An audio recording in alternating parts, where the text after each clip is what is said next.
And as we always say here on The Big Story, another day, another survey. Actually, make that surveys. We are bringing you just a couple of several polls that were released before the end of the year. First, findings from the Ulat ng Bayan National Survey of Pulse Asia conducted in November. Now, there's the trust and performance ratings of top government officials, and political bickerings over the past months aren't helping their numbers any. In the survey conducted between November 26 and December 3, President Bongbong Marcos lost 2 points in his approval rating from September's 50%. His trust rating also slightly dropped to 47 from 48%. A bigger decline, though, for his Vice President Sara Duterte. The VP's approval rating slid by 10 points, while her trust numbers also dropped by 2 digits from 61% in September to 49% in November. The rating slip happened at the time Duterte had public outbursts against the Marcos administration and was slapped with impeachment complaints. Now, as for Congress leaders, Senate President Francis Escudero saw his numbers declining by as much as 7 points. Speaker Martin Romualdez, on the other hand, also had dips in his ratings and is now nowhere near the majority approval and trust ratings. The Pulse Asia survey had 2,400 adult respondents and has a ±2 margin of error. Now, for a political scientist, this survey and those that will come after will be a litmus test for the Marcos administration and its political hold, especially in the upcoming midterm elections. Definitely, no. The midterm elections is always a testament vote to the administration. So whether or not the public has the sabihin na natin the confidence no to the president, makikita natin yan dito sa kakalabasan ng ating election. As to the observation that President Marcos's numbers are dipping much too soon or 2 years into his term, Executive Secretary Lucas Bersamin has this take. While he acknowledges that surveys are dipstick readings of the well of public opinion, they should not be used as sole basis in the governance scorecard. If this becomes the case, Bersamin stressed, then focus will be taken away from other more important metrics of leadership, such as employment. Pulse Asia has also released the results of its survey for the 2025 senatorial race. And so did another pollster, Octa Research. Both had on its #1 spot ACT-CIS representative Erwin Tulfo. Pulse Asia's list is a mix of neophytes, re-electionists, and returning senators. Also on the top are former Senate President Tito Soto, incumbent Senators Bongo and Pia Cayetano, broadcaster Ben Tulfo, and former Senator Manny Pacquiao. Octa Research, meantime, had the Tulfo brothers ranked first and second. Octa Research conducted a survey between November 10 and 16 among 1,200 adult respondents with a margin of error of ±3. Pulse Asia's poll was done between November 26 and December 3.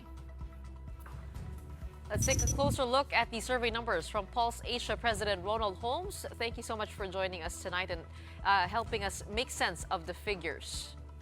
Good evening, Gretch, Maricel, and Pauline. Ronald, this survey is from the period of November 26 to December 3. We saw the approval, trust and approval ratings of both the President and Vice President go down with significant numbers, with the Vice President being double digits. And we also are seeing that it is only the Senate President, Chis Escudero, who enjoys majority approval. What do the numbers say about that time period? Well, basically, this is something quite distinct, for the top 4 officials to see a dip, not just a dip, but really that their trust and approval ratings, at least for 3 of the 4, have gone below a majority. We have not seen this in the 2 prior administrations, that's the administration of Duterte and Noynoy Aquino. At the same time, during their term, the President, the Vice President, the Speaker of the House then, or more specifically, the President and the Vice President were enjoying significant majority approval and trust. Compare this to the President and the Vice President right now. Both of them don't have majority approval and trust ratings. Okay, tama po ba na ayaw ng mga Pilipino na nag-aaway ang mga politiko natin? Does this mean that the longer that they go with this conflict, the numbers will also head down south? Well, basically, I think it applies to all political systems. The public would not want their top officials to be bickering or in conflict because it deflects attention away from addressing major concerns. So it's not just us Filipinos. I think in many surveys in other countries, when there's a gridlock between the executive and the legislative, for example, there's a tendency for the people to withdraw their approval or trust towards both institutions. Pero sir, ang napansin ko dito, of course, lahat ng top officials natin, bumaba yung kanilang approval and trust rating. Pero kapansin-pansin din yung numbers ng mga undecided. Malaki rin. How should we interpret this? Well, ang indecision pinangmalaki sa Speaker of the House at pangkaraniwan yan, no? Kasi yung Speaker of the House ay miyembro ng kapulungan ng mga kinatawan, ini-elect yan sa isang distrito, yung distrito na yung limitado, hindi yan pambansang posisyon. Ay hindi yan nahalal sa buong bansa. Ibig sabihin, hindi nationally prominent yung Speaker of the House. Kaya hindi siya masyadong kilala at dahil hindi siya masyadong kilala, maaring mas maraming hindi masabi kung aprobado o hindi aprobado o kung nagtitiwala o hindi nagtitiwala sa kanya. Pero doon sa presidente, vice-presidente at doon sa Senate President, makikita natin na yung indecision hindi ganun kalaki. No? Maaring sabihin na 2 sa 10, pero parang inilipat lang yung nag-a-approve dati, yung nagtitiwala, lumilipat na sandali lang, hindi ko na masabi ngayon kung nagtitiwala ako o hindi nagtitiwala sa inyo. But, you know, dahil mababa yung kanilang performance and trust rating, how will this translate to the elections next year? Well, it's a midterm election, and essentially the ones running for the midterm election, although they belong to specific slates, no, you have a full slate that has been declared by the administration. But if you look at that full slate itself, there are candidates there that have identified themselves as more or less independent. No, they're not running with a political party. Even the president's sister has said that I'm thankful that I'm included in the slate, but I'd rather run as an independent. So that gives you a very clear idea that those individuals would actually be competing among themselves. They may belong to a slate, but right now, we're not so clear in terms of who would be in the opposition and who would be in the administration. Some people claim to be in the opposition, but essentially they're just simply a faction of what used to be a united administration. Okay, Sir Ronald, let's zero in on Vice President Sara Duterte. As Gretchen mentioned earlier, her trust and approval rating slid by double digits. And with 3 impeachment complaints already filed against her, what do you think these could do to her numbers? Well, she has to recover. What has happened in the past 3 months is that because of the reaction to her press conferences, because of her unwillingness to explain the alleged misuse of confidential funds, we saw a decline in her approval and trust, even in an area where she used to enjoy more or less universal approval and trust in Mindanao. And that's the reason why from 60 approval in the past in September, her approval right now is just simply half, 50%, and her trust rating has gone down to less than a majority. So there's a withdrawal in terms of approval and trust in the Visayas and Mindanao, 2 areas where she used to draw so much support from. Does it mean she shouldn't continue her late-night press conferences via Zoom? I mean, the father also did that. Putting them side by side, ano po ba yung effect noon kay Pangulong Duterte kay VP Sara ngayon? Well, Gretch, yung nakaraan, yung presidente lumalabas, o at least yung recorded na pahayag niya, lumalabas pa tapos ng hating gabi. Pero yun ay pagpapaliwanag kung anong ginagawa ng gobyerno dun sa harap ng COVID, no, na inaharap natin ng panahon ngayon. Ngayon, at least yung isa lang ang late night o early morning or dawn press conference, madalas ay nagaganap na ngayon sa working hours. But ang mahalaga dyan ay kung ano yung kanyang binabanggit doon, kung ano yung kanyang sinasabi, na maaring nakakapagtanggal o nakakabawi o maaring nakakapagpanatili ng pagtitiwala at approval sa pagganap ng kanyang tungkulin. Medyo talagang yung banggaan nila ng presidente medyo nag-escalate na. Kaya nakikita natin, hindi lang naapektuhan ng presidente. Let me clarify, the president's approval and trust did not significantly change. It's not statistically significant.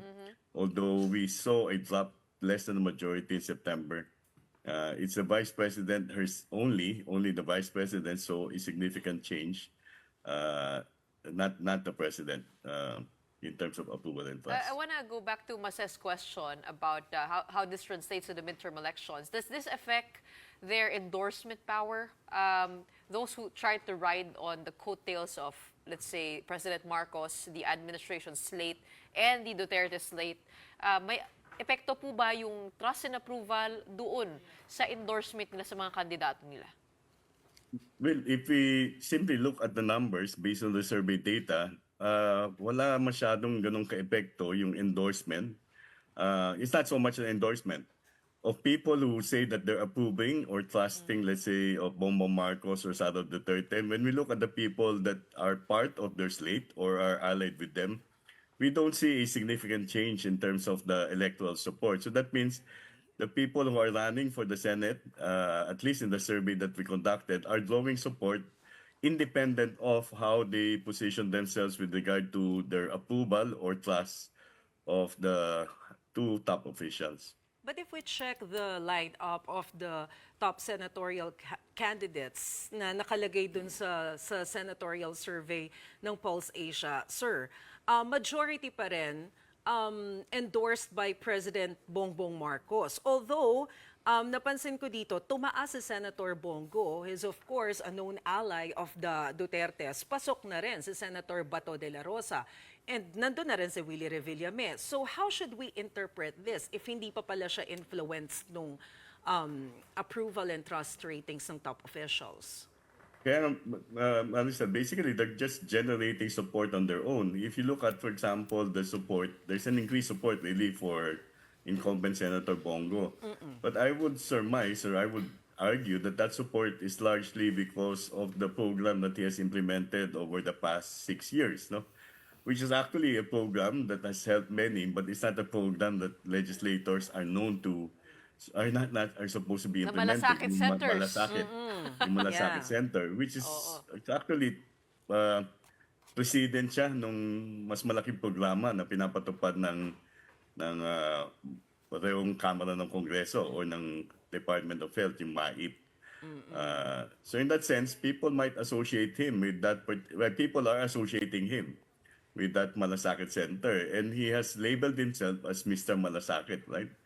So there's that connection, and that probably is the one drawing support. It's not so much whether he's allied to the Dutertes.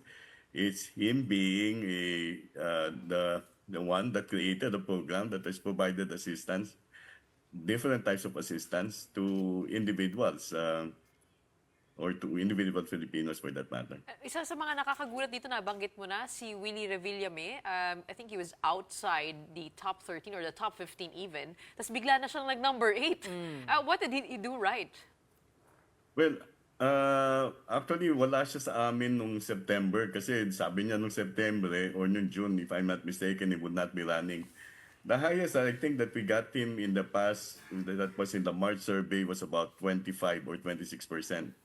This 43.6% that we're seeing right now might be a result of largely his declaration or his filing his certificate of candidacy. And as you know, he's popular. And over the past years, his popularity has been a product of a show that also provides different forms of assistance to the general public. So it's a persona that he has created for himself through his shows, which might also be the one that is essentially bringing support for him. Pero si Pastor Apollo Kibuloy ay nasa number 31 despite enjoying a very high popularity of 92%. Oh, you mean the awareness rating?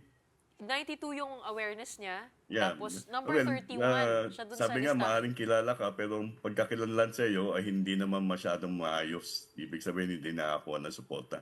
So you might be known, but basically what they gather as information is not necessarily something that will draw them to express preference for that particular candidate.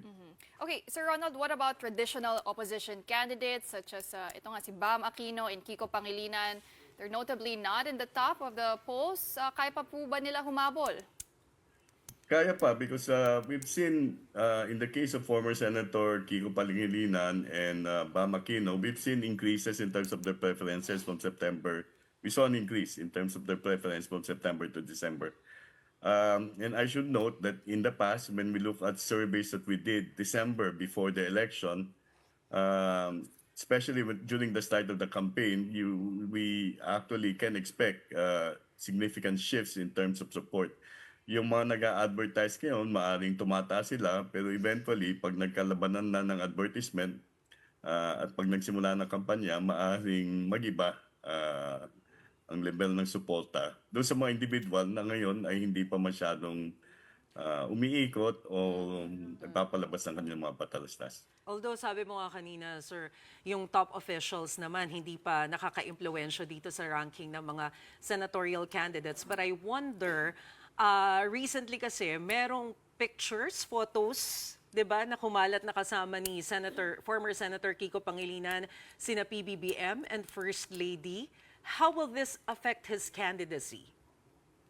Well, it would be dependent on really how people or blocks that are supporting him will take that particular picture. He has come up with an explanation with regard to that picture. Let me just point out, if you look at the past, what is useful to be part of the administration slate? The most useful element of being part of the administration slate is the promise that you can use certain resources or that resources of government might be disbursed in support of, let's say, members of the slate. But of course, that's something that we cannot really see that will be provided to all the 12 members of the administration slate. In the previous election, for example, where we had, in the previous midterm election, this was in 2019, that being part of the administration slate was definitely helpful to Bongo, to Bato de la Rosa, and to Francis Tol Tolentino. Yes.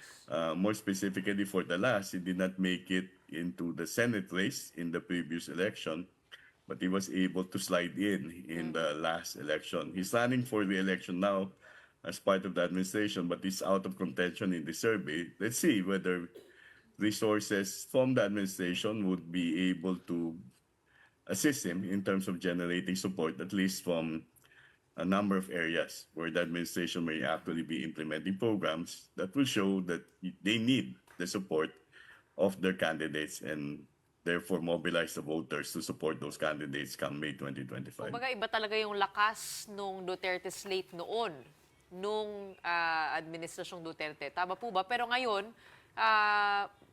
medyo humina po ba yung yung power na yon ng Duterte brand to carry other politicians to the top Medyo of the... mas mahina na, Gretchen, kasi pag tingnan mo yung, example, approval and trust ratings ni Vice President Sara, ay mababa na.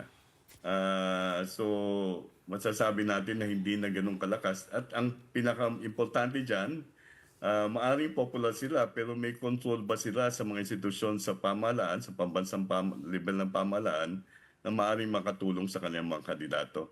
Kinakailangan nilang kuhanin yung suporta sa iba't ibang grupo, hindi nila maaring gamitin yung kapangyarihan na nanggagaling sa posisyon na pinagmamayhawakan nila, na wala na sa kanila sa pambansang pamahalaan. Pero si Senator Amy Marcos, medyo nakakagulat yung pag-drop niya. I think nasa gitna siya noon, tapos ngayon nasa number 13.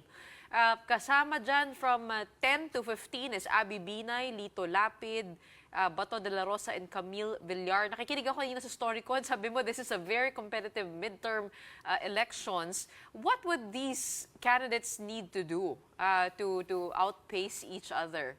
Knowing that they already have high awareness, saan po maglalaban-laban yan?